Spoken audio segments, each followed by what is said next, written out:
Coming next September, barring any rescheduling, is the DCU's Clayface film that I am very, very, very excited for. Let me tell you why, because I think this film is really, really interesting. And if it does well, will have ramifications for both the DCU and the MCU.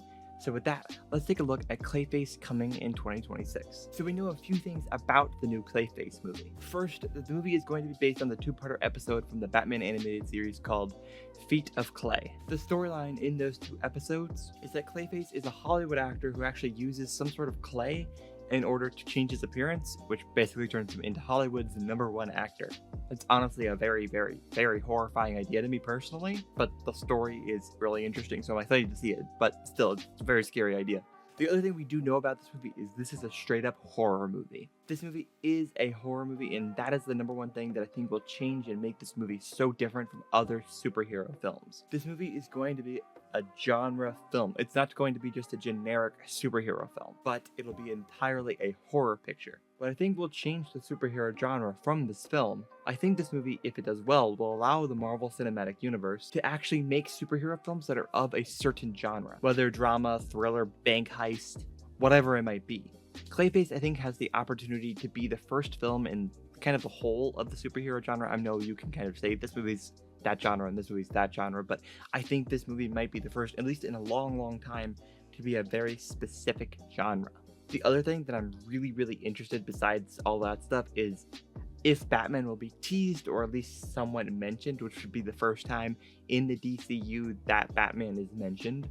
So because of that, maybe we'll get to kind of know what kind of Batman will be in James Gunn's DCU. I think the whole idea of doing this film right here and right now, doing a Clayface movie before doing a Batman movie, is really interesting because it's like doing a Catwoman movie before doing a Batman movie. It seems really out of place. Kind of like the Joker movie was kind of very weirdly timed and very out of place, and honestly it could have been its own movie, just make it a generic clown.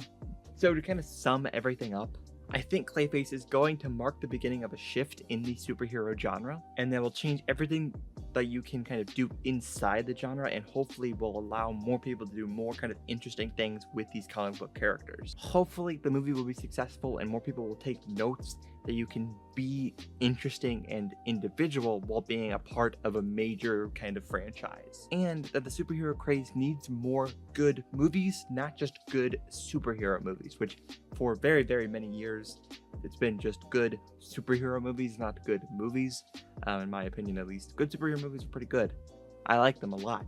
That's coming from someone who's watched all of them, pretty much. These are good superhero movies, and you kind of have to separate them from each other a little bit. It was kind of my problem with Thunderbolts a little bit, is it was trying so hard to have those deeper discussions that it was trying to have, but yet it felt so beholden to like kind of the restrictions that you have by being a superhero film, and it wasn't able to fully discuss the things that it was trying to talk about, which kind of all around left me really frustrated, to be honest with you, about the film. I liked a lot of it, but then it was trying to talk about things that it couldn't talk about for whatever reason.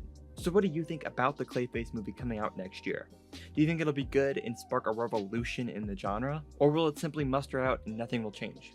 Let me know in the comments down below, and while you're down there, please like and subscribe. That would mean everything to me. And you can follow me on social media. It is @MediaByteCo on TikTok and @MediaByteCompany on Instagram. Patreon is also in the link down below. You can get ad-free podcasts as well as full uncut streams that we stream sometimes on YouTube. We might eventually have to start streaming on Patreon and then cutting the stream and then uploading it to YouTube. That's probably what we're gonna have to do soon.